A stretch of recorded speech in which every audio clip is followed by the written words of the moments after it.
costaría la campaña, pero ¿cuánto nos cuesta hacer la consulta popular? Nos acompaña también el exregistrador delegado en lo electoral, Nicolás Farfán. Exregistrador Farfán, bienvenido. Gracias por estar en los micrófonos de Blue Radio. Muy buenos días, Camila, Lina, Sebastián y todo el equipo de trabajo y la audiencia. Exregistrador, ¿cuánto cuesta y por qué se habla de una cifra de 600.000 millones de pesos por hacer esta consulta popular? ¿Eso cuesta? O sea, ¿eso cuesta hacer cualquier elección? ¿600.000 millones? No, pues yo no puedo asegurar que ese sea el valor, porque hay que elaborar un presupuesto con base a los requerimientos de esa consulta y si va a tener todos los componentes que tiene una elección ordinaria, como por ejemplo el preconteo. Usted sabe que en una elección ordinaria se hace un preconteo a través de un sistema voz a voz, que es mediante el cual se emiten los boletines informativos que la ciudadanía conoce el mismo día de las elecciones en la tarde-noche. Y en muchas consultas ese componente no se ha incorporado. Entonces es dependiendo de los componentes. Pero entonces le pregunto, doctor Farfán, ¿esta consulta popular, la infraestructura para hacerla, es la misma infraestructura que se necesita, por ejemplo, cuando votamos a Congreso? ¿Es exactamente igual o es un poco menor? Pues si es del orden nacional debe instalarse mesas de votación en todos los puestos de votación. Lo que hay que definir es cuántas mesas se instalan y eso depende del número de sufragantes por mesa que se defina. Entre más sufragantes por mesa, pues menos mesas a instalar, y si hay menos mesas a instalar, pues el costo es diferente. Sin embargo, lo que sí es claro es que un mecanismo de participación del orden nacional implica un despliegue pues de una gran envergadura que tiene unos costos parecidos a los que tiene una elección nacional. Aquí muchos analistas han dicho que esta es una estrategia que ha utilizado el gobierno del presidente Gustavo Petro y directamente el mandatario para adelantar la campaña del 2026 y para ya entrar en modo electoral con miras a las presidenciales del próximo año, y que podría existir la posibilidad de que quisieran que coincidiera esa consulta popular con una consulta sobre quién sería el candidato del pacto histórico para las elecciones presidenciales. ¿Esas dos elecciones pueden coincidir el mismo día o por ley no se puede? Pues el artículo 104 de la Constitución Política es el que establece que el presidente, pues con las firmas de sus ministros y previo concepto favorable del Senado, podrá hacer la consulta popular y que ésta no podrá realizarse en concurrencia con otra elección. La Constitución dice otra elección. Tú me preguntas respecto a la posibilidad de concurrencia con la consulta de los partidos y movimientos políticos. Yo pensaría que no debe concurrir con ningún tipo de votaciones, porque este es un mecanismo de participación ciudadana que tiene umbral y precisamente el umbral de participación hace que la abstención sea una opción legítima por parte de los que se oponen a la consulta, y unirla a otro tipo de votación pues afectaría la eficacia jurídica y política de esa opción legítima que es la abstención. Pero quiere decir que no hay claridad, que puede haber discusión al respecto de si en esa consulta popular los partidos políticos o el pacto histórico, si otras colectividades se quieren meter, pues aprovechen la infraestructura que ya estamos pagando para esa consulta y hagan sus preguntas sobre quién podría ser el candidato. O sea, mejor dicho, ese es un concepto que usted nos está dando, pero no hay una decisión última tomada al respecto.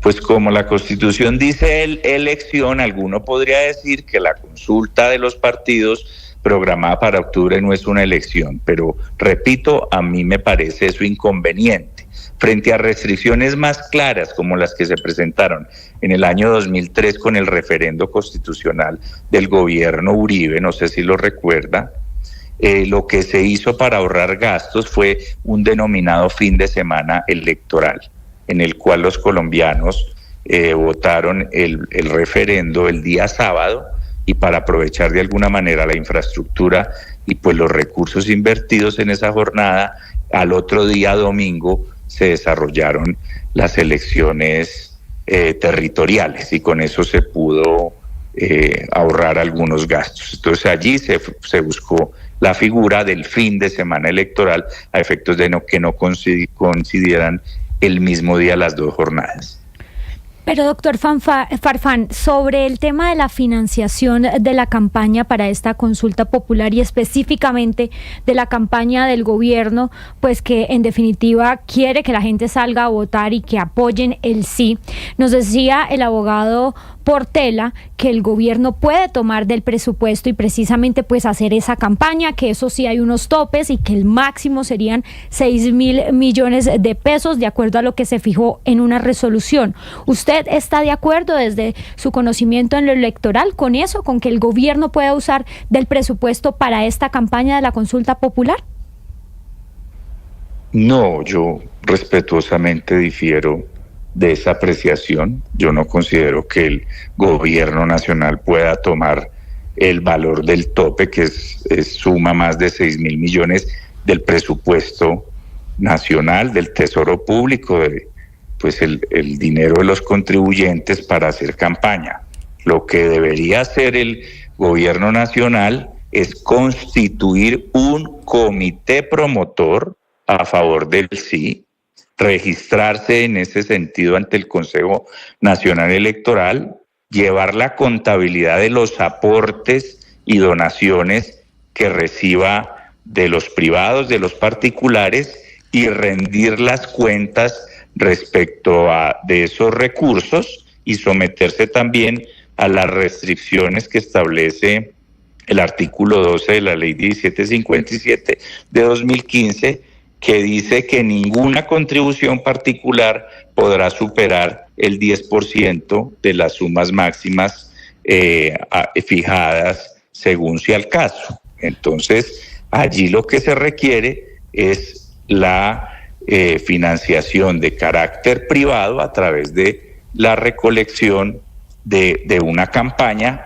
que, como ya se ha señalado también, no tiene reposición de gastos de campaña, porque ese es un esquema propio de la elección ordinaria que elige gobernadores, alcaldes, congresistas o presidencia de la República. Y es que ahí el ministro Sanguino es cuando confunde las dos consultas, porque una es la consulta popular como mecanismo de participación ciudadana, que dijimos está establecida en el artículo 104 de la Constitución, y otra muy diferente es la que está establecida en el artículo 107 de la Constitución, que es la consulta mediante el cual los partidos y movimientos políticos con personería jurídica y los grupos significativos ciudadanos pueden preseleccionar sus candidatos o tomar decisiones internas. Esta segunda, la de los partidos, que precisamente es la que Camila señala que está fijada para el mes de octubre,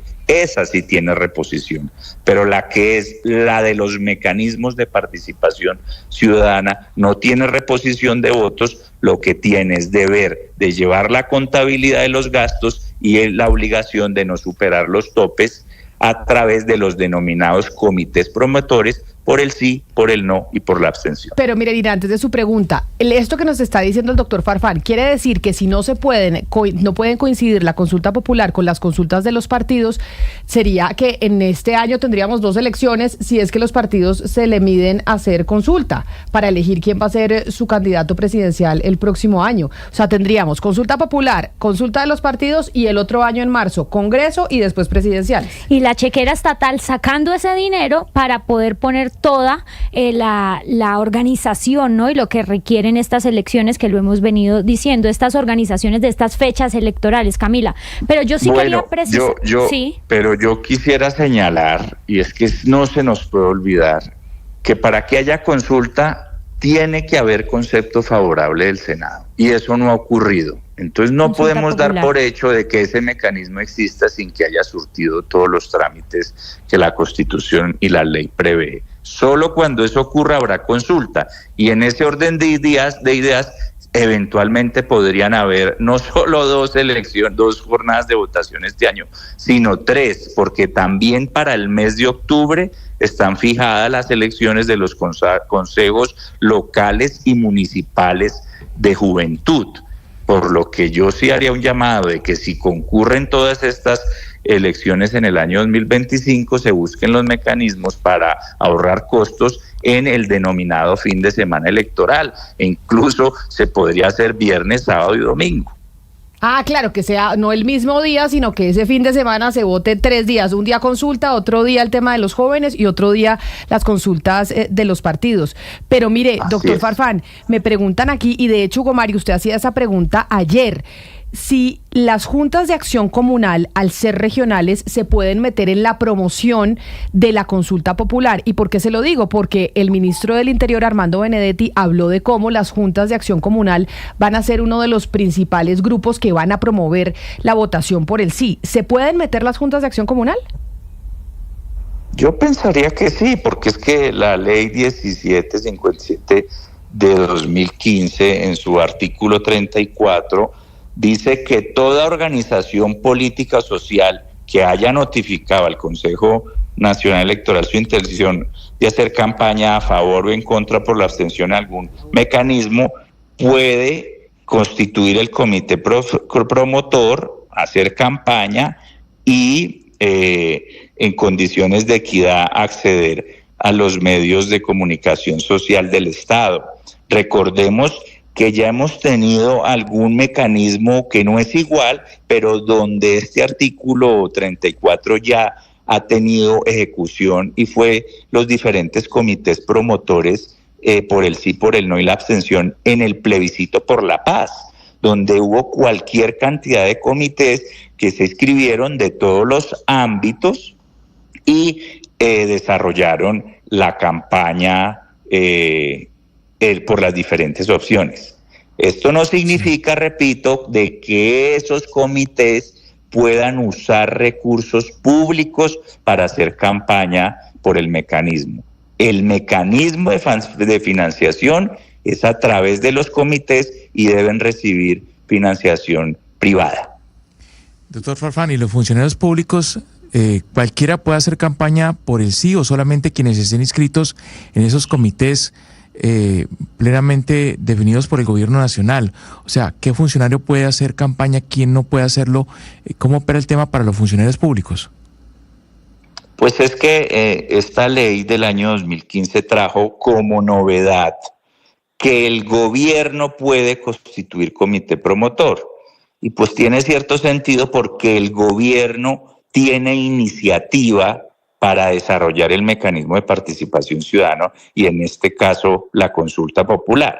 Entonces no tendría sentido que el gobierno tenga iniciativa pero no pueda hacer campaña. Entonces el gobierno puede solo a través de esos comités promotores hacer la campaña, pero se tiene que acoger a las restricciones que existen en el artículo 127 constitucional respecto a la participación en política de los servidores públicos y los desarrollos que este ha tenido, y es que, ahí sí como lo señalaba el doctor Portela, no pueden usar bienes del Estado, no pueden utilizar el tiempo de la jornada laboral para estos efectos, sino los miembros de ese comité, que deben estar estipulados quiénes son, pueden hacer esas actividades de promoción de la opción que quieran llevar a cabo, en este caso el sí. O sea, para total claridad, doctor Farfán, usted lo que dice es: el gobierno nacional inscribe su comité promotor en esta consulta popular por el sí, pero el gobierno no puede usar de su presupuesto, sino se financia como se financian los otros comités promotores, con recursos de particulares o privados. ¿Es eso lo que usted nos dice? Sí, ese es el esquema que está establecido en la ley y en la resolución 207 del año 2025 proferida por el Consejo Nacional Electoral, en el que se fijan las sumas máximas que se pueden destinar para el desarrollo de las campañas de los mecanismos de participación ciudadana en este año 2005. Y es que si así no lo fuera, se pueden imaginar ustedes el desbalance que habría en las campañas cuando el gobierno, con todos los recursos del Estado, puede promover el sí contra los particulares o sectores sociales y políticos que no constituyen gobierno para promover sus opciones. Habría un desbalance enorme que no generaría condiciones de equidad en esa campaña de participación ciudadana. Pues es el exregistrador delegado en lo electoral, Nicolás Farfán, también ayudándonos a aclarar cómo serán los mecanismos, cuánta plata se puede gastar, quiénes son los que aportan, el gobierno puede participar, los ministros pueden usar las cuentas de X y sus redes sociales para promover el sí o no lo pueden hacer. Pues esas son todas las preguntas que están sobre la mesa, pero además el tema presupuestal, ahora que estamos en momentos difíciles a nivel económico, como lo anunciábamos empezando esta transmisión. Doctor Farfán, mil gracias por estar aquí en los micrófonos de Blue Radio. Gracias a ustedes.